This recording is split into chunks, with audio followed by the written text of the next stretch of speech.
na cidade de todo mundo deve estar tendo alguma manifestação para reivindicar uh, mudanças, né? Mas ao mesmo tempo eu também acho importante a gente entender um pouco o que está acontecendo, né? Como que as cidades ficaram do jeito que estão e o que a gente pode pedir, né? Porque muita gente tem demandas, mas que não foram muito a fundo nas consequências dessas demandas. Então, o tema hoje é sobre urbanismo e transporte coletivo.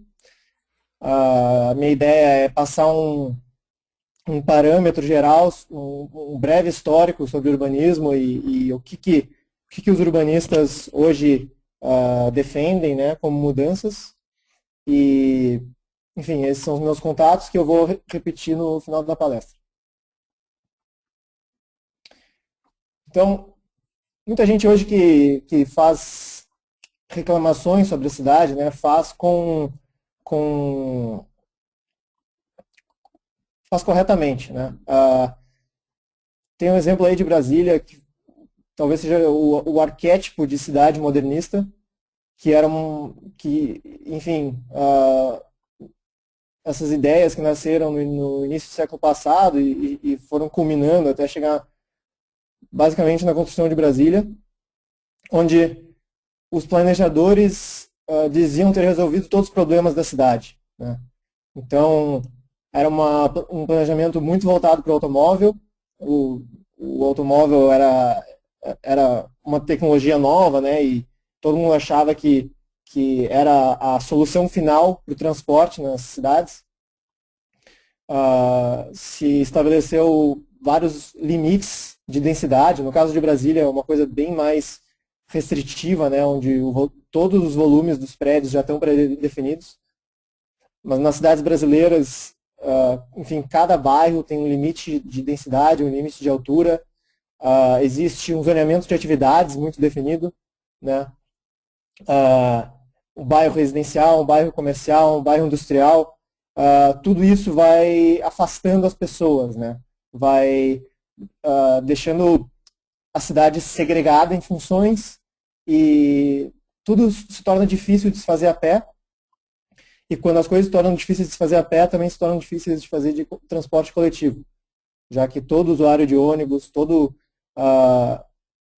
usuário de metrô, até todo ciclista, né, todas as pessoas são pedestres também. Se incentivou muito ruas largas, viadutos, túneis, né, sempre no sentido de aumentar o fluxo do trânsito, enquanto o planejamento pouco olhava para o outro lado, né? Para a área construída privada, digamos. Então, isso ainda acontece em Porto Alegre. Né? Essa imagem é de um dos viadutos que estão construindo na cidade, na Orla do Guaíba, muito próximo do Ribeiro Camargo. Então, se a gente pensa, aqui tem um terminal de ônibus, eu espero que vocês consigam ver o meu mouse aqui, mas vocês podem ver um terminal de ônibus, podem ver a distância que o pedestre tem que percorrer para passar de um lado da rua até a orla, né? E o tempo que isso deve levar. Imagina isso qualquer pedestre, qualquer ciclista, né? Então, isso sempre vai ser um tipo de projeto que incentiva quem anda de carro e não quem anda de ônibus, apesar de ter esse terminal de ônibus, né? Também se estabelece vagas mínimas de estacionamento em todas as novas obras, né? Então, se eu vou construir um edifício residencial, comercial, qualquer que seja, as prefeituras estabelecem já que a gente deve construir vagas de garagem para receber os carros que vão estar nesse prédio, né? Então, é muito difícil, é praticamente impossível fazer uma obra que não tem esses tipos de requisitos no Brasil. Outra coisa, recuos laterais e frontais, né? As edificações estão sempre longe das calçadas, com os recuos frontais, né? O prédio precisa ser afastado da calçada e afastado um do outro, né? Então, ficam prédios isolados nos terrenos, com pouca atividade no térreo, e essa pouca atividade no térreo também prejudica o trânsito de pedestres, já que nada acontece no térreo. Então, todas essas restrições de construir nos centros, né, de alargar vias, planejar em direção aos carros, tudo isso cria o que a gente chama de cidade espraiada, né? Que na verdade é só uma tradução do inglês que é o urban sprawl. Essa imagem que a gente vê é a mancha urbana de São Paulo, que é uma das maiores manchas urbanas, porque na verdade não é São Paulo, né? Essa imagem mostra várias cidades onde não dá para saber exatamente onde termina São Paulo e começa a região metropolitana de São Paulo. Pensa na distância que alguém tem que percorrer para ir da periferia até o centro, né? E por que será que ainda existem bairros com casas, com residências de baixa densidade nas regiões centrais de São Paulo? Isso é totalmente um resultado de uma regulação municipal e não enfim, de o que consideram falta de planejamento, né, ou falta de regulação.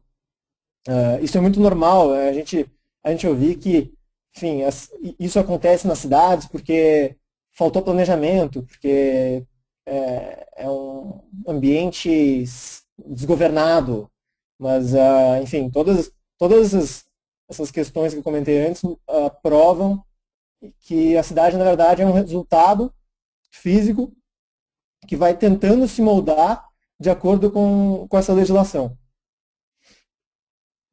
Inclusive nas periferias, onde também dizem, né, que, enfim, falta planejamento, que são ocupações informais, são mesmo ocupações informais, pouquíssimas vezes tem aprovação na prefeitura, mas é uma espécie de mercado negro, né? Porque se eu quiser construir um edifício de forma formal e etc., também vai ter regulações que eu vou ter que seguir para aprovar nas prefeituras. Então, esse modelo de cidade basicamente foi desmistificado, né? Toda essa teoria modernista de urbanismo via planejamento centralizado, a Jane Jacobs, no livro Morte e Vida das Grandes Cidades Americanas, refutou e acabou se tornando a principal referência em urbanismo para a segunda metade do século XX até hoje. Então, ela vê as cidades como um ambiente muito mais emergente, né? Então, tem essas frases tiradas do livro dela. Não há conhecimento que substitua o conhecimento local do planejamento, não importa se ele é criativo, coordenado ou antecipatório. E a maior parte da diversidade urbana é a criação de uma quantidade inacreditável de pessoas diversas, de organizações privadas diversas, que têm concepções e propósitos bastante diversos, e planejam e criam fora do âmbito formal da ação pública. Então, a Jane Jacobs, para resumir bastante a história, né, ela era uma moradora de Nova York, e ela via como Nova York era um lugar dinâmico, né, como as transformações da cidade não eram simplesmente devido a uma grande obra estatal, e ela brigava muito contra o técnico da prefeitura da época, que justamente fazia esses projetos de grandes viadutos e desapropriando edifícios. No caso, na imagem, não sei se vocês veem meu cursor, esse aqui está ela. No caso, era um viaduto que ia passar por cima de onde fica a Penn Station, hoje em Manhattan, né? E ela, enfim, conseguiu trazer gente, manifestar e impedir que esse projeto ocorresse. E apesar de não ser uma urbanista, todos os urbanistas e pessoas preocupadas com as cidades hoje acabam bebendo na fonte do Morte e Vida e das ideias da Jane Jacobs. Mas eu acho que um problema da interpretação do que ela escreve é que a gente tem que simplesmente reverter a fórmula, né? A gente tem que usar os nossos planejadores para criar mais transporte público, para investir em calçadas e ciclovias, para restringir automóveis, para ter um trânsito mais misto, valorizar o pedestre, revitalizar os centros abandonados, ter uso misto nos bairros, né, e uma maior densidade, enfim, criar o que chamam de cidades para pessoas, né. Cidades para pessoas é o título do livro de um urbanista chamado Jan Gehl, que trabalha justamente nesse sentido. Uh, mas às vezes essa fórmula revertida pode ter vários problemas, né? Então, essa imagem mostra a obra de um VLT, se não me engano é veículo de leve transporte, algo assim, que é como uma espécie de trem de superfície aqui em São Paulo. Que é uma espécie, é um investimento em transporte coletivo, mas que dá para ver claramente na imagem que é muito difícil um pedestre chegar lá em cima da plataforma ou fazer qualquer tipo de integração com o metrô, já que fica a talvez vários andares de distância entre a estação do metrô e a estação do VLT. Então, o que acontece com essa fórmula, né? Então, como é que os planejadores, de uma forma centralizada, sabem qual o melhor tipo de transporte coletivo, se é uma cidade que tem a densidade controlada ainda, né? Muita gente gosta de aumentar a densidade, mas dizer, não, essa densidade e essa altura é o ideal, a gente chegou no ideal.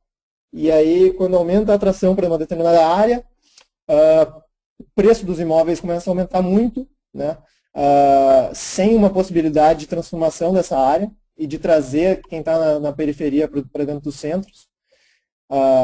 Na Europa, né, aquela imagem de Barcelona ou Paris, se atinge altos níveis de densidade, mas com apartamentos minúsculos, né? A maioria dos brasileiros chamariam os apartamentos parisienses de desumanos ou algo parecido, de tão pequenos que eles são para atingir essa densidade. Muitos dos edifícios não têm elevadores, né? Então não tem acessibilidade universal, não tem escadarias de incêndio, já que essas escadarias, elevadores, ocupariam também muito espaço nos edifícios e diminuiria a densidade e alterariam o plano original, enfim. Então, como é que com esses projetos de transporte coletivo, como é que se atinge as periferias de forma centralizada, né? Como é que se atinge uma capilaridade de transporte coletivo numa cidade crescente com periferias que mudam todo dia, que as regiões de atração mudam todo dia. Como definir a localização dos espaços públicos, né? Como saber onde, quais praças estão sendo bem utilizadas, quais não estão sendo, como adaptar a cidade a novas tecnologias. Enfim, vários problemas de informação que justamente a Jane Jacobs alertava em relação ao planejamento centralizado, em que simplesmente reverter a fórmula não funciona, né? E, inclusive, em relação à forma de planejamento baseada no setor público, né, a gente pensa quais são os incentivos que um técnico da prefeitura tem para fazer um bom trabalho, né? Se ele errar, enfim, se ele errar a densidade, se ele errar o meio de transporte coletivo, se ele, enfim, definir que um bairro é de uso misto, mas que na verdade não tem demanda para uso misto, só tem demanda comercial ou só tem residencial. Que tipos de consequências esse técnico vai ter? Nenhuma, né? Ele vai continuar trabalhando na prefeitura e ele pode dizer depois, como disseram os planejadores de Brasília, que teriam feito diferente, mas, enfim, os recursos públicos já foram gastos, né, e o erro já foi feito. Então, a última pergunta é, então, o que diria Jane Jacobs dessa forma de planejamento, né? Então, a pergunta é a seguinte, e um sistema descentralizado, né? Essa foto é uma foto de Times Square, em Nova York, no início do século XX. Nova York, no início do século XX, provavelmente foi a cidade formal que mais permitiu liberdade construtiva e menos restringiu a construção no mundo, né? As cidades informais acontecem, né? A gente conhece favelas e essas expansões da periferia.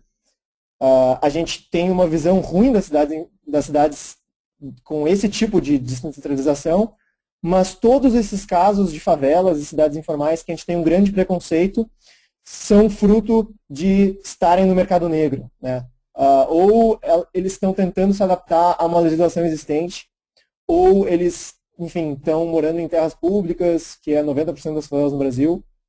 Então, não é um modelo de sistema descentralizado que a gente tem como referência, né? Então, se a gente vê esse resultado urbano da cidade de Nova York, a gente vê um resultado muito parecido com o que os planejadores e os urbanistas atuais almejam, né? Tem uso misto, tem bastante gente na rua, tem vários modos de transporte público e privado, tem edifícios de várias alturas, tem vida nas calçadas, tem, enfim, é um resultado que foi emergente, né? Esse resultado não foi planejado e, ao meu ver, se aproxima muito do que os novos urbanistas, né? Esses urbanistas que defendem cidades para as pessoas pretendem atingir.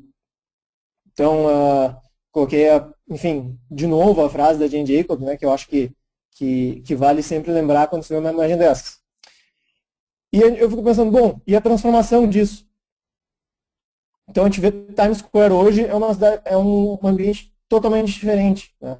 As demandas mudaram, as tecnologias mudaram, as pessoas mudaram e a cidade se adaptou para essas transformações, né? É uma cidade que permitiu essa adaptação, permitiu a diversidade, permitiu a inovação.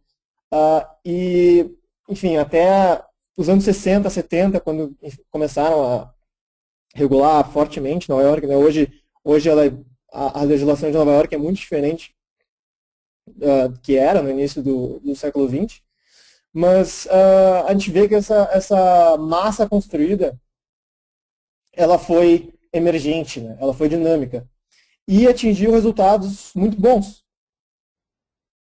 Então, esse é o índice de caminhabilidade das cidades americanas, né? Walkability Index. Se não me engano, o site para acessar isso é walkable.com. Nova York é número 1. Foi a cidade talvez menos planejada de todas essas e é a mais caminhável de todas.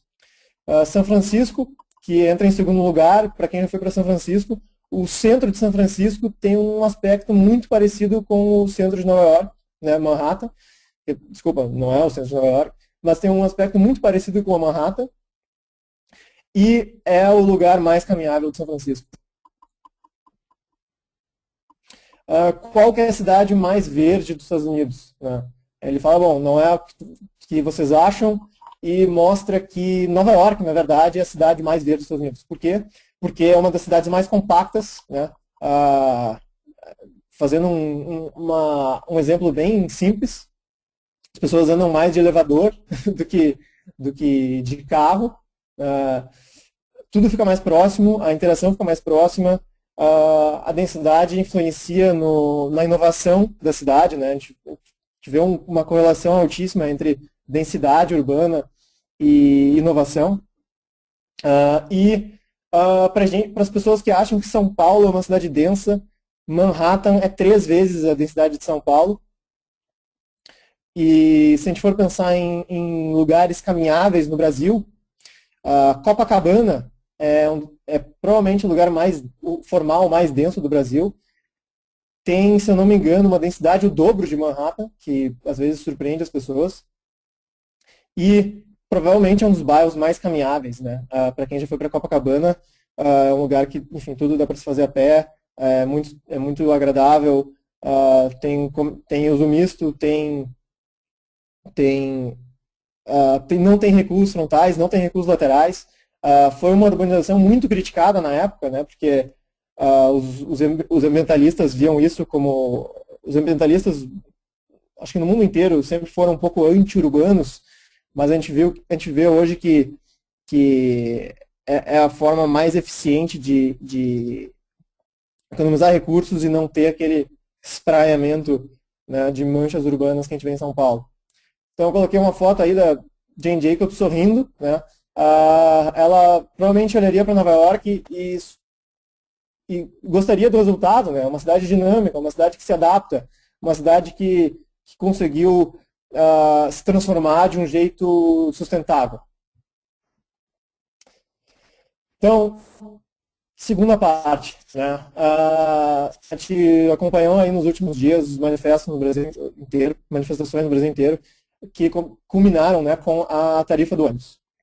De repente, transporte público virou um assunto e, enfim, surgiram inúmeros debates sobre qual que deve ser o preço do ônibus, se deve ser de graça, se deve ser público, se deve ser, enfim, qual que é o modelo que deve seguir. E eu acho que é importante tocar nesse assunto agora. O modelo no Brasil, em grande maioria das cidades, é o modelo de concessão, né?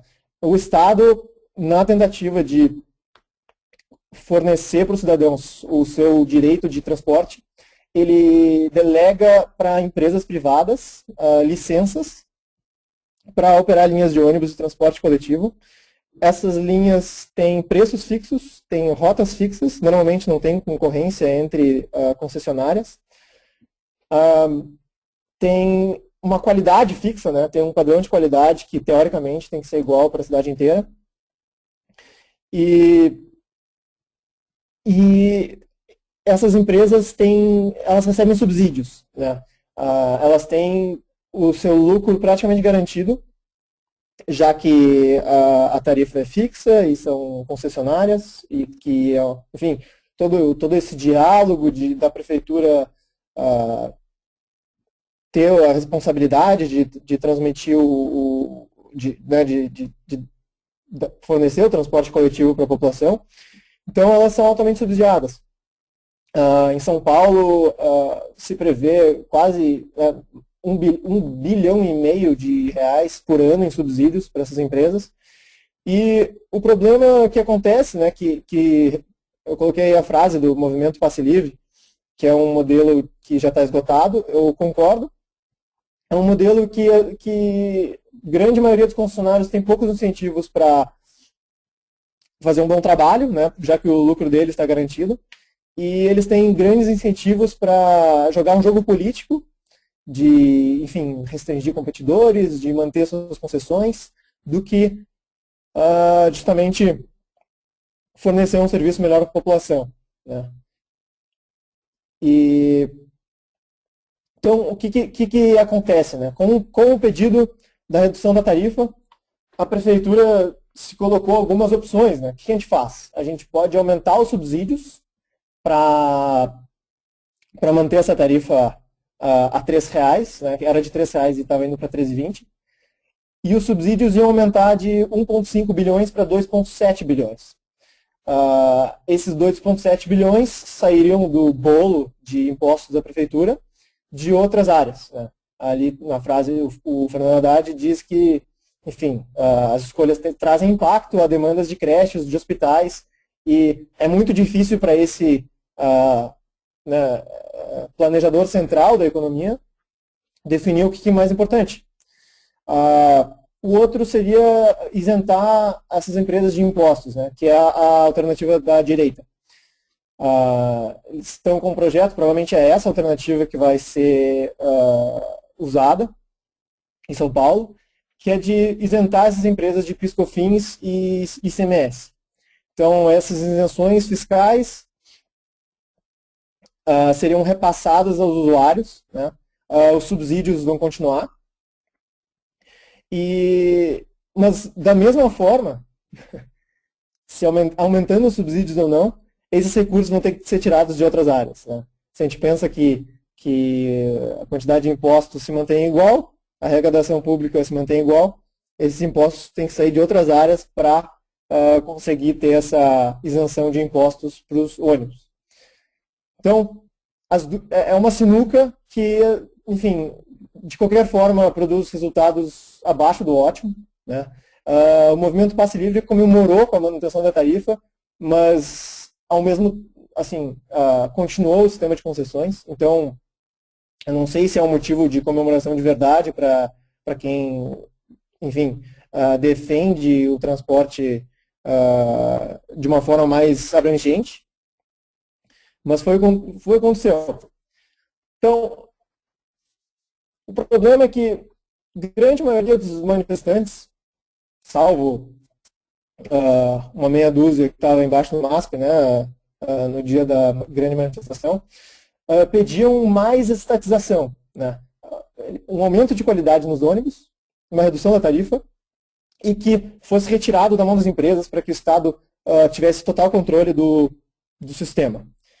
Mas é engraçado, porque as pessoas querem menos corrupção, né, menos influência política nessas decisões, mas ao mesmo tempo querem que o Estado tome conta como se ele tivesse, enfim, total condições e fosse apenas uma decisão política de fazer isso de uma forma eficiente. As pessoas dizem que os benefícios superarão os custos, né, e que vão justificar essa coleta de impostos. Eu coloco coleta porque, enfim, ninguém paga imposto de forma voluntária, senão não ia ser chamado de imposto, né? E que isso, enfim, reduziria o trânsito e reduziria o investimento em outras áreas, né? Reduziria o investimento em áreas de saúde, de infraestrutura urbana, tornaria a cidade mais acessível e, por isso, o Estado tem total condição de fazer esse subsídio grande, né? No caso, seria, deixa eu ver aqui, se não me engano, 4 bilhões e meio que são arrecadados na prefeitura de tarifas. Se a gente pensar, bom, vamos trazer um transporte totalmente gratuito, né, que é o passe livre de verdade, ou mesmo manter esses gastos de 1,5 bi, e só que, enfim, colocar a gestão nas mãos dele. Né? Mas essa decisão traz vários problemas que, de certa forma, são muito relacionados aos problemas de planejamento centralizado nas cidades, né, no âmbito urbano. E a mesma coisa acontece para o transporte. Então, A gente tem uma pergunta aqui. Esse 4 bilhões e meio que tu falou de subsídio para conseguir o transporte gratuito, o Ricardo Leite perguntou se seria um valor anual ou mensal. anual. 4 bi e meio é o que São Paulo arrecada com tarifas por ano nos ônibus. Era isso? Eu acho que é isso. Sim, sim, era isso. Tá. Então, quais são os problemas, né? Como que um planejador central vai conseguir definir todas as linhas para atingir as periferias e acompanhar as transformações urbanas de uma cidade latino-americana grande, né? Ou brasileira grande, como São Paulo, como Belo Horizonte, Rio de Janeiro. O que a gente faz se tiver uma greve generalizada da empresa única, né, que seria uma empresa estatal de transporte, e que o sistema para? O que acontece se a tarifa aumenta? Né? A gente tem que fazer outra manifestação, talvez. Que recursos vão ser usados? Né? Muitos falam assim, bom, vamos usar os recursos que estão perdidos na corrupção, né, que estão indo para viagem para Miami, ou sei lá eu.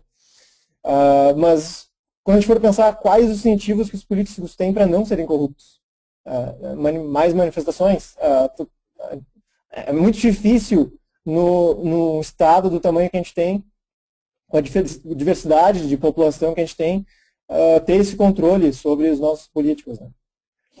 Como definir, né, no caso de um orçamento público, que o transporte é realmente superior ao investimento em educação? Quais são os incentivos para ter uma gestão eficiente, né? Para aumentar a qualidade desses ônibus públicos, no caso, sem aumentar impostos. Essa lógica é uma lógica de setor privado, né? de um setor onde existe concorrência. Não um setor em que, se se o serviço for ineficiente, pode ser justificado por mais impostos. Né? Ou ainda, se precisa aumentar impostos, como que a gente aumenta impostos sem influenciar na produtividade das pessoas? Né? Como, enfim, reter essas pessoas no país, na cidade, com impostos tão altos? E, por fim, o que acontece com os responsáveis se eles não atingirem esses resultados? Né?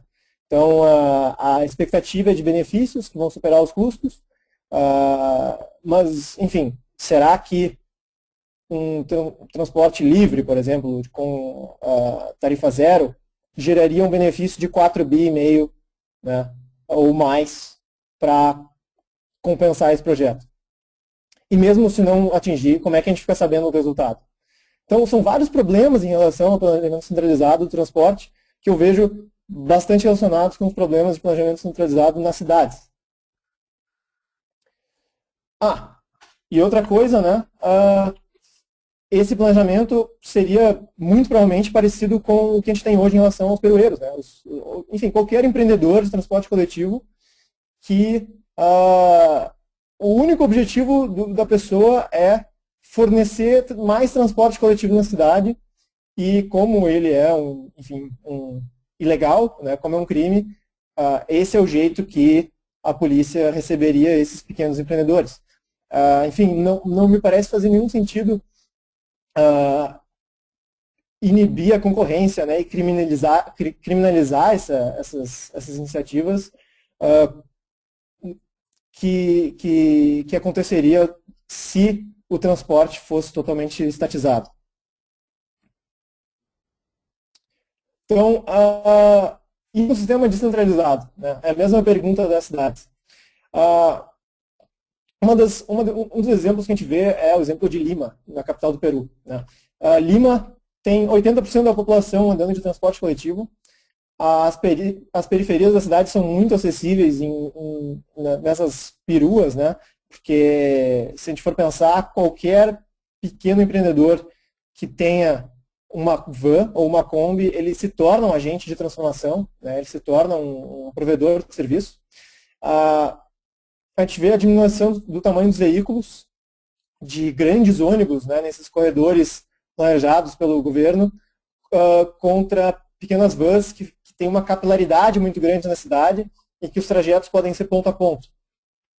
A gente tem uma diminuição do valor das tarifas.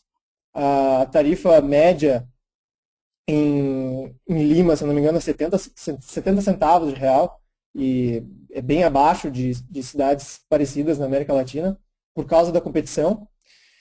É um sistema que se adapta continuamente às mudanças da cidade, né?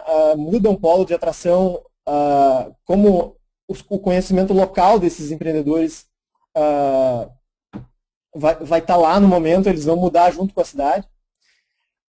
Os incentivos para eficiência são justamente a concorrência e o risco de falência desses empreendedores. E é um sistema que tem zero investimento público, né? O dinheiro basicamente fica na mão do cidadão e ele decide qual modal usar, qual empresa escolher, ou se ele vai investir isso em saúde, educação ou transporte. E ainda, né, se tem algum problema, se tem alguma greve, a gente pode simplesmente escolher entre fornecedores ou até mesmo empreender uma nova empresa, ao invés de ter que manifestar, né, e fazer o jogo político, que é muito distante da nossa realidade, principalmente no caso do Brasil. Claro que no caso de Lima não tem só a parte boa, né, surgem problemas. Uma das grandes críticas é que aumenta o trânsito na cidade, porque tem um incentivo de lucro para colocar mais vans na cidade. O meu contra-argumento para isso é que, primeiro, existe um aumento muito grande de usuários de transporte coletivo, né? As pessoas saem dos carros e vão para as vans e para os micro-ônibus e para os ônibus. E que isso também poderia ser mitigado de outras formas, né? É difícil justificar uma estatização completa do sistema por causa disso. Poderia se aplicar uma taxa de congestão, como tem em Londres, Estocolmo, Milão. Descobri que a capital do Irã agora tem taxamento de congestão também, que é uma espécie de cobrança para distribuir os carros, né, ao longo do dia e na rua para que se tenha fluxo de trânsito. Então, para mim, até uma das alternativas mais interessantes seria justamente a desregulamentação do transporte coletivo junto com a implementação de uma taxa de congestão. Todo mundo indo para o transporte coletivo com fluxo, né, com fluxo nas vias. Outra crítica, poluição e segurança. Né? As pessoas olham para Lima e dizem, olha, os ônibus são velhos, eles são poluentes, não dá para continuar assim, por isso a gente precisa do Estado. Bom, primeiro, o Estado brasileiro ele já protege esse tipo de veículo no Brasil, né? Carros velhos e poluentes têm IPVA isento, já que teoricamente seria uma forma de ajudar as pessoas mais pobres. Mas, de qualquer forma, eu não vejo por que não fazer uma inspeção veicular normal, né, nesses vans, para que não prejudiquem terceiros, e punir as empresas que trabalharem de forma irresponsável, enfim, causarem acidentes. Um papel totalmente normal para o Estado que a gente gostaria, né? E as máfias, né? As pessoas, bom, no Rio de Janeiro falam das máfias dos perueiros que estão ligados a grupos criminosos. Bom, essas máfias não se formam quando os mercados são legalizados. As máfias de perueiros sempre aparecem quando o sistema barra a entrada deles no mercado formal, e quem está disposto a arcar com riscos da ilegalidade, normalmente está ligado a grupos criminosos, criam essas máfias, né? Então não seria um problema caso fosse uma coisa totalmente legal oferecer novos serviços de transporte. Então, o que aconteceu engraçado em Lima é que o governo achava muito caótico esse sistema, né? Ele não, enfim, ele não implementou aquelas medidas que eu comentei antes. E, claro, ao se olhar para uma cidade menos regulamentada e mais dinâmica, tem-se a impressão do caótico, né? É uma coisa meio de ecossistema, né? A pessoa olha para o ecossistema e vê isso como caótico. Então, eles disse, bom, vamos colocar a ordem no sistema. Em Lima, então, foi construído o BRT, que é um sistema parecido como se fosse um metrô de superfície onde os veículos são ônibus, né, de uma forma bem simplificada. Bom, esse metropolitano estava orçado em 145 milhões de dólares, se eu não me engano, e foi superfaturado para o dobro do valor. Eu não imagino que seria muito diferente em cidades brasileiras, se algo do tipo acontecesse. E que está acontecendo com os BRTs, né? A cidade ficou endividada com bancos, e depois que inaugurou o BRT, ele ficou com metade da capacidade, né? Enfim, as pessoas continuaram usando os coletivos, né? As peruas de Lima, e não queriam usar esse BRT. São ônibus grandes, eles não conseguiam fazer o ponto a ponto, tinha que trocar de ônibus, né? Tem uma acessibilidade difícil, olha como tem que ter uma passarela de pedestres gigante para chegar nele. E, além do mais, ele cobrava uma tarifa 2 vezes, né, mais ou menos o dobro das peruas. Então, o que o governo fez para conseguir fazer esse empreendimento dar certo? Ele proibiu o trânsito desses perueiros nas adjacências da linha do metropolitano, dizendo que tinha transporte coletivo demais, né? A gente reclama, né? Bom, tem pouco ônibus, vamos colocar mais transporte coletivo. A justificativa lá foi, não, tem muita gente aí e a gente precisa de ordem e é o nosso que vai prevalecer. Então, claramente é um modelo que é o caminho inverso que se provou totalmente fracassado no caso de Lima. Outro exemplo interessante de um modelo descentralizado que emergiu em pouco tempo foi em Nova York. Depois do furacão Sandy, o sistema público de transporte coletivo, lá, enfim, as redes de ônibus, de metrô são públicas. O sistema entrou em colapso, né? As linhas de ônibus pararam de circular, o metrô estava inundado por causa do furacão. E, assim, de noite para o dia, surgiu essas dollar vans, que eles chamam, né? Que são basicamente peruas que são ilegais em Nova York, né? São, enfim, normalmente pequenos empreendedores de Chinatown, e eles, de repente, saíram para as ruas, né? E muita gente se tornou um empreendedor de dollar vans de noite por dia para buscar uma oportunidade de negócio. E como diz a reportagem, né? Eles simplesmente resolveram o problema.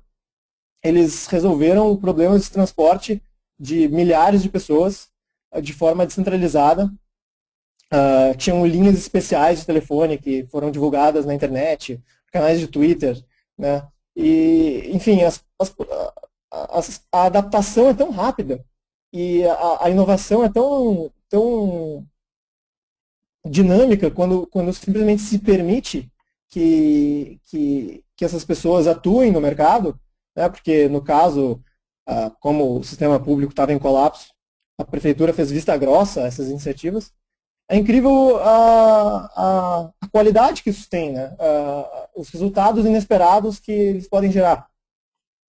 Só que, enfim, a prefeitura viu isso como uma coisa totalmente temporária e depois que se restabeleceu as linhas públicas, foram, enfim, proibidas novamente e são fiscalizadas e controladas. Como um último exemplo, eu achei interessante todo esse tema sobre tarifa zero. Né? O movimento Passe Livre ele pede pela tarifa zero e ele cita muito o exemplo dessa cidade na Bélgica, Hasselt. Né? Os vídeos e essas reportagens que eu vi sobre o movimento Passe Livre, todos citavam essa cidade, eu fiquei curioso, fui atrás e eu descobri que em abril desse ano, Hasselt cancelou a política do Passe Livre porque se tornou financeiramente sustentável. Né? Financeiramente insustentável. Então, eles deixaram o passe livre, eles tiveram um aumento enorme no número de usuários, aumentou 10 vezes o número de usuários. Normalmente, quem defende o passe livre fala que isso foi só em relação ao passe livre, mas, enfim, teve todo um plano de mobilidade, mudaram a infraestrutura, terminaram com vagas de estacionamento, transformaram faixas de carros em faixas de pedestres. Foi um plano enorme. E aumentou muito essa rede de transporte público e os custos para subsidiar isso multiplicaram por 4, né? De uma forma inesperada. Aqui está escrito, na verdade, 967 mil euros, depois 3 milhões e meio de euros em 2007. E o governo federal não tinha mais recursos para isso, né?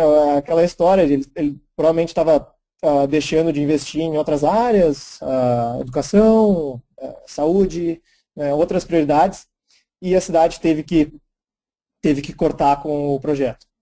Agora, do lado direito, que tem essa página meio que parece um escritório de design, assim, é uma companhia privada de ônibus de Detroit, criada por um empreendedor de 26 anos, que, na verdade, fez uma parceria com uma empresa que já tinha uma licença, porque ele estava muito insatisfeito com o serviço público.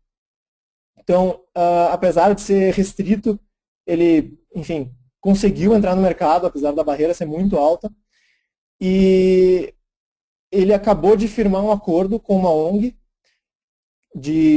que, enfim, patrocina jovens estudantes, e agora ele tem linhas que fornecem tarifa zero para jovens estudantes sem nenhum tipo de recurso público, né, de forma totalmente voluntária. Os ônibus dele também, né, ele inovou bastante, ele tem Wi-Fi dentro do ônibus, ele tem aplicativos de tracking, dá para ver toda a rede, né, pelo próprio smartphone, enfim, são inovações básicas que ele viu que estavam faltando no sistema público e que, de certa forma, está revolucionando o transporte coletivo de Detroit, e essa empresa está se tornando o benchmark para o setor público. Né? Mas a grande barreira de entrada, claro que inibe a entrada de muito mais gente que nem ele para transformar o sistema. Então, eu espero que vocês tenham gostado. Eu fico aberto para perguntas. Eu acho que o desfecho, assim, a minha conclusão é que as pessoas têm medo desse cenário caótico. Né? Elas pensam, bom, o que vai acontecer se construírem um prédio aqui e tentam prever todas as consequências? Só que, na verdade, a transformação da cidade, ela se viu que não chegou nas distopias. Né? Manhattan não é um cenário de Blade Runner, que as pessoas tinham medo caso, né, deixasse totalmente ao controle das iniciativas privadas. E a gente vê, na verdade, que é o contrário. Né? Essa foto que a gente vê de trânsito é a Marginal Pinheiros, em São Paulo, e é um resultado totalmente de uma questão regulatória com o intuito de planejar e bem intencionado no caso, né? Os planejadores são sempre bem intencionados. Eles, enfim, eu acredito que só tenham os meios equivocados de atingir esses objetivos. Acho que, se a gente for ver de forma geral, todo mundo tem objetivos de melhorar, né? Mas trazem consequências inesperadas, negativas, né? Às custas da população que tem que sair para manifestar. Então, desculpa se eu demorei mais que eu devia, mas fico aberto para perguntas e obrigado. Como é que vão? Obrigado pela palestra, Anthony. Agora a gente vai ter a sessão de perguntas, que nem já foi dito. Vocês têm duas opções para fazer as perguntas. A gente já tem uma pergunta aqui. Vocês podem ou escrever elas, e eu pronuncio elas para o palestrante, ou vocês podem, tem tipo uma mãozinha ali embaixo de onde estão os nomes. Vocês podem clicar nessa mão, eu vou ver que vocês levantaram a mão, e eu vou abrir o microfone de vocês, aí vocês podem falar pelo microfone. E então, se vocês têm alguma pergunta muito longa ou querem falar um pouco mais, vocês façam isso e eu libero o microfone de vocês, tá? Então, eu já vou começar agora pela primeira pergunta, que é do Ricardo Leite. A pergunta dele é o seguinte: qual é a tua opinião sobre o site caronetas.com.br? Por acaso tu conhece? Não conheço esse site. Tá, eu vou ir para a próxima pergunta. Ricardo, depois só dá uma especificada o que é para o Anthony depois responder. A próxima pergunta é do Josiberto Benigno. Como desestatizar o transporte público? Como o Estado deve se retirar dessa área? Não, aí que tá, né? Tem vários jeitos. Acho que eu prefiro a forma que menos impactante, né? As transformações institucionais, se causarem um impacto, por exemplo, vai ter empresas que são concessionárias há muito tempo quebrando e vai ter, enfim, um colapso de curto prazo do transporte público que, enfim, vai ter muitas críticas e as pessoas vão dizer, não, a desregulamentação não funciona, né? Então, eu sempre gosto de ver essas transformações da forma mais gradual possível. Um jeito é manter do jeito que está e simplesmente abrir para a concorrência, né? Bom, se tiver uma empresa de ônibus e quiser competir nesse setor, tudo bem. E eu acredito, pela experiência, né, que essas empresas vão criar formas muito interessantes e inovadoras e eficientes de transporte, e vão começar a captar usuários, né, que estavam usando a rede pública, que vão escolher essas novas empresas que vão estar competindo. E com o tempo, os subsídios podem ir diminuindo, né, as redes menos eficientes para o Estado podem sendo cortadas e, eventualmente, o sistema inteiro vai estar desestatizado e os impostos vão poder ser redirecionados ou, enfim, simplesmente deixarem de serem cobrados. Bom, agora a próxima pergunta é a do Ricardo, ele deu uma especificada. É um site de caronas compartilhadas.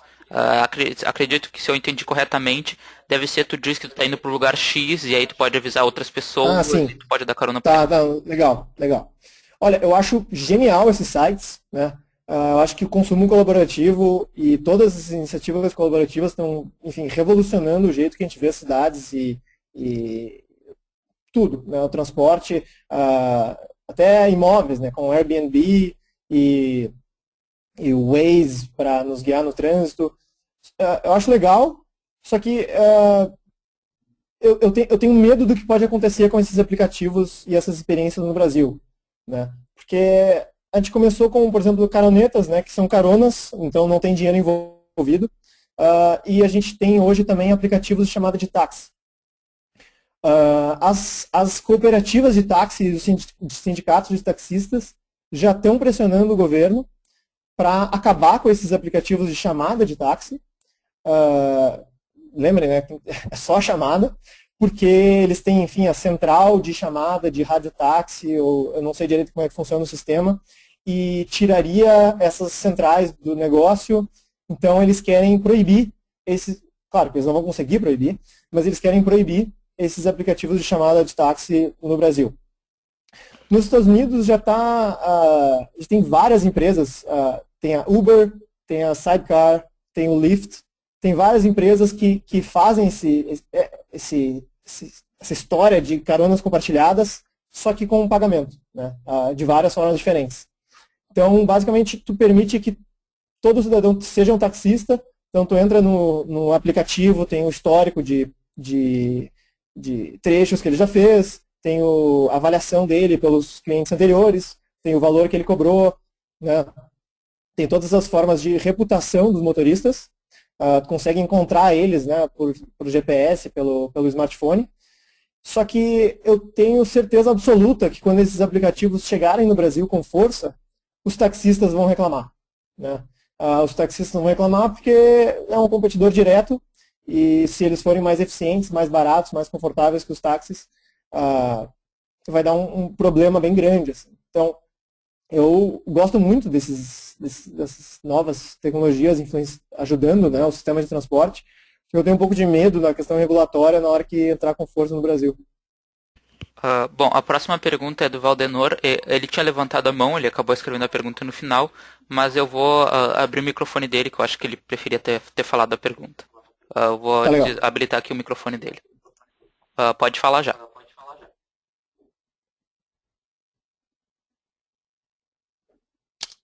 Eu não estou ouvindo. Não, nem eu. Valdenor, tu já está falando? Tá, não. Tá sem microfone. Deixa que eu ler aqui a pergunta dele. O aumento das tarifas com a desregulação em Londres e no Chile seria um contra-exemplo em desfavor da ideia de que a desregulação geralmente reduz o preço? O aumento do preço seria relacionado ao aumento da renda ou por não ter legalizado vans, micro-ônibus, microempreendedores de modo geral?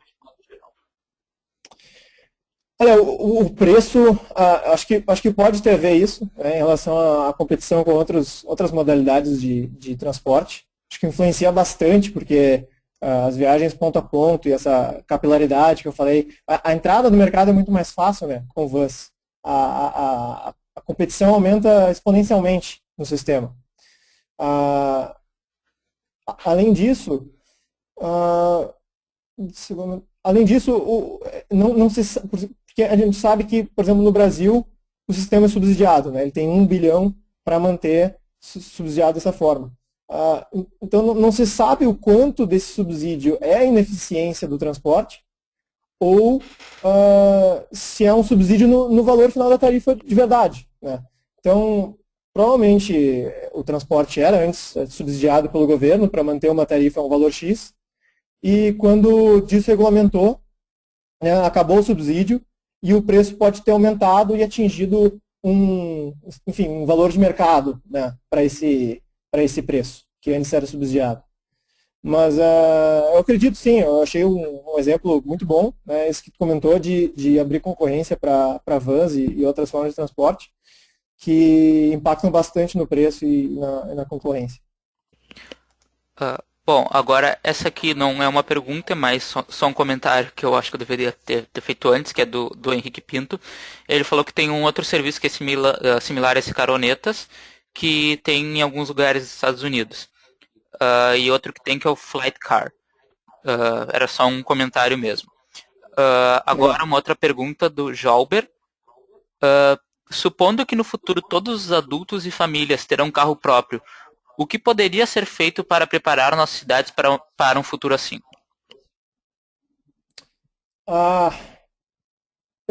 Bom, eu não sei direito o que responder, porque eu não sei se eu concordo com a suposição.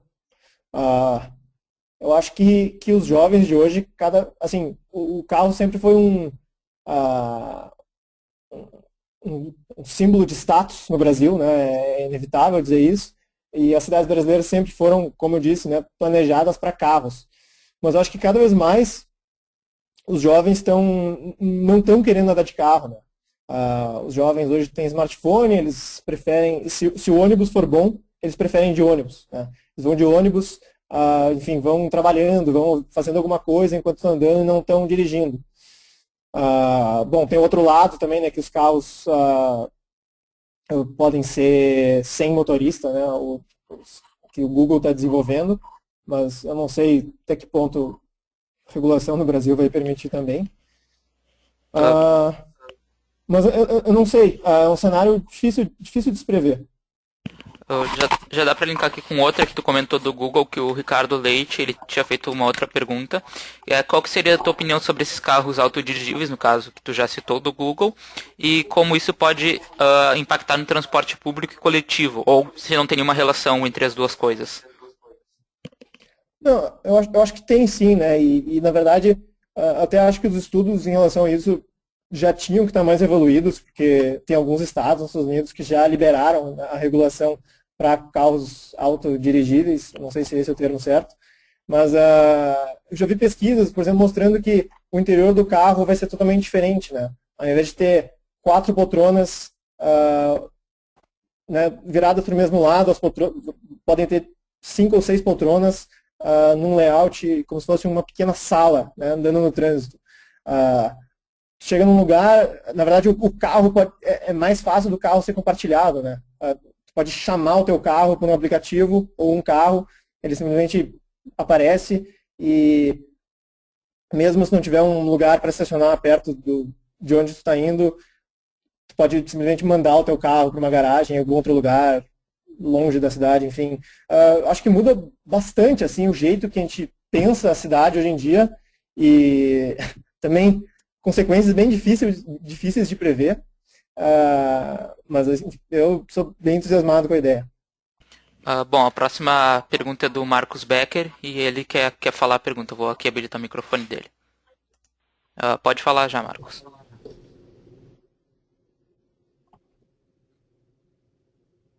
Marcos?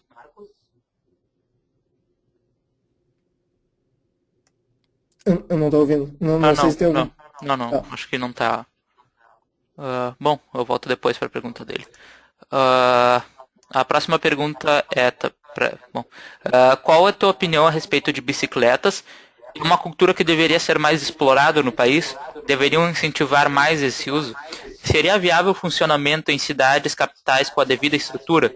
É uma política que pode valer o investimento? eu acho que sim. Eu sou um cara que gosta de bicicleta, né? Acho que não dá para ser muito radical também, né? Porque nem todo mundo consegue andar de bicicleta no relevo que as nossas cidades têm. Mas o bom da bicicleta é que ela é uma infraestrutura absurdamente barata de construir e de fazer manutenção, né? E é extremamente compacta. Então, se tem uma avenida, por exemplo, essa da imagem que tem quantas faixas tem? Uma, duas, três, quatro, cinco, seis, sete faixas, né? Digamos que uma delas fosse reservada para bicicletas, já ia ser demais até para a quantidade de ciclistas. Entende o que eu quero dizer? Reservando um espaço bem pequeno na via, se cria uma possibilidade de trânsito bem grande, né? Eu gosto da ideia. Bom, a próxima pergunta é da Luísa Konzen. O CIT, que é aquele projeto que a gente tinha comentado no início, para quem não estava, que visa modernizar a atual estrutura, propor soluções para o transporte público na cidade de Porto Alegre. Se o CIT, que é o que tu participa, já fez algum contato com a Prefeitura de Porto Alegre propondo algum projeto para o transporte coletivo? Para o transporte coletivo, não, ainda não. O que aconteceu com o City é que a gente foi, na verdade, a história é que eu fui junto com um grupo, esse chamado City, para São Francisco, faz algumas semanas. A gente visitou várias empresas e iniciativas, várias delas ligadas à mobilidade, né? E para tentar estabelecer parcerias com eles e levar essas tecnologias de volta para Porto Alegre. Enfim, uma iniciativa muito interessante, a meu ver. E, no caso, em relação à mobilidade, tinha duas principais parcerias, né? Uma delas com o projeto que fizeram em São Francisco de precificação dinâmica de estacionamento público, né? Então, fizeram um estudo em São Francisco, não sei se foi em São Francisco ou Los Angeles, em alguma cidade americana, que mais ou menos 30% do trânsito numa cidade é gerado por pessoas circulando para procurar uma vaga de estacionamento, né? Então, nas quadras onde tinha muita demanda de pessoas, enfim, o parquímetro não tinha um preço que se variava de acordo com isso, ou a vaga era de graça, e tinha esse problema, né, de pessoas transitando para achar vagas. Então, São Francisco implementou um projeto em que tem uma precificação dinâmica no preço dessas vagas, tentando deixar sempre uma ou duas vagas livres. Uma tecnologia bem simples, com sensores, né, que detectam se tem um carro ou não, e mandam um sinal para a internet enfim, chega nos smartphones dos usuários. Então dá para ver o preço das vagas numa determinada quadra, se tem vaga ou não, né? Bem legal. Eu diria que essa é uma das situações mais interessantes de parcerias relacionadas ao trânsito. E outra que a gente visitou é o Waze, que é esse aplicativo de trânsito que é colaborativo, né, em que cada usuário manda um sinal e ele é um GPS. Na verdade, é um GPS que faz a tua rota baseado não só na distância que tu vai percorrer, mas também no trânsito. E o trânsito é detectado pela colaboração de todos os usuários da rede. Mas em relação a transporte coletivo, não, ainda não. Bom, a próxima pergunta é do Valdenor Júnior. A pergunta é a seguinte: o que tu pensa a respeito da ideia de direitos de meio fio, curb rights? Vi em seu blog que defendes essa abordagem como modo de evitar os acidentes de trânsito pela competição, mas os criadores dessa ideia também achavam que esses curb rights eram necessários para melhorar as condições de concorrência e permitir aos bons empreendedores ganhos maiores quando seu negócio consegue efetivamente agradar aos consumidores. O que pensas a respeito? Não, eu acho bem legal, né? Porque, querendo ou não, a rua é pública. Então, o problema, um dos problemas do sistema do Chile, por exemplo, inclusive de Lima, é que às vezes existe uma competição de duas empresas concorrentes para buscar passageiros numa determinada parada. E isso, enfim, pode aumentar o número de acidentes por causa disso. Então, tem alguns autores que defendem que, principalmente para veículos maiores, né, estou imaginando um grande ônibus, né, se tem dois ônibus grandes querendo pegar passageiros, isso é um risco que poderia ser mitigado criando direitos de meio fio, né, ou seja, uma parada de ônibus que só uma determinada empresa vai pegar as pessoas que estão naquela parada. Então, isso elimina, né, essa externalidade negativa da competição num ambiente público. Inclusive, eu comentei no meu blog que poderia gerar faixas de BRT emergindo por concorrência, né? Porque no BRT, o que acontece? O passageiro ele paga a tarifa fora do ônibus, né, numa parada especial que parece uma cápsula, assim. Então, se essa cápsula, se esse terminal de BRT fosse de uma só empresa ou de uma parceria entre empresas, também se resolveria esse problema de concorrência né, de uma forma parecida. Eu acho interessante. Não sei se já foi testado, mas parece fazer bastante sentido. Bom, o Ricardo, ele mandou um vídeo, só vou ver o que é antes. Eu só quero saber, o Marcos, ele ainda tá com a mão levantada, não sei se o Marcos ainda quer fazer uma pergunta. Só escreve lá na seção de perguntas que habilita teu microfone de novo. Tem o Ricardo que mandou tipo um vídeo da Volkswagen. Tu pode olhar teu chat, Anthony? Nossa, eu acabei de clicar aqui. Ah, tá. Bota aí na tua Um tela. vídeo da Volkswagen.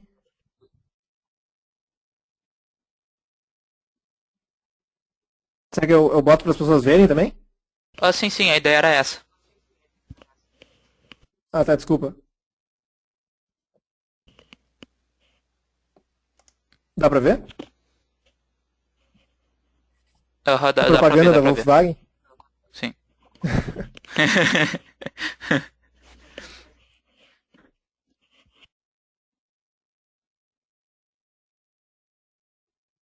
Ah,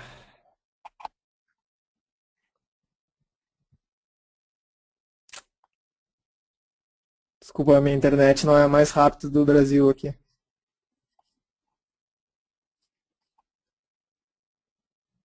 O Ricardo mandou avisar que ele não trabalha na Volkswagen. Tá.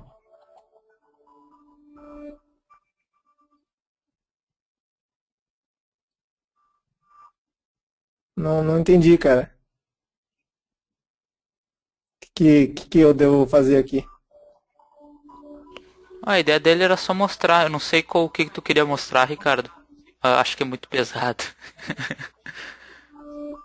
Acho que Tá não vai travando? dar. Sim, dá pra ver, mas tá muito pesado. Não vai dar muito certo pelo streaming, eu acho. Ele Bom, falou que é tipo tem mais um. alguma pergunta? Eu acho que. Mais alguém tem uma pergunta?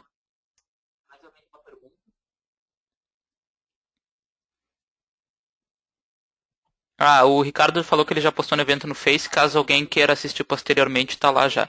Ele falou que é tipo propostas de mobilidade para o futuro, que a Volkswagen criou. Bom, acredito que a gente não tenha mais nenhuma pergunta. Como eu disse, se alguém tiver qualquer dúvida, eu tô no Face, podem mandar mensagem para mim, não tem problema.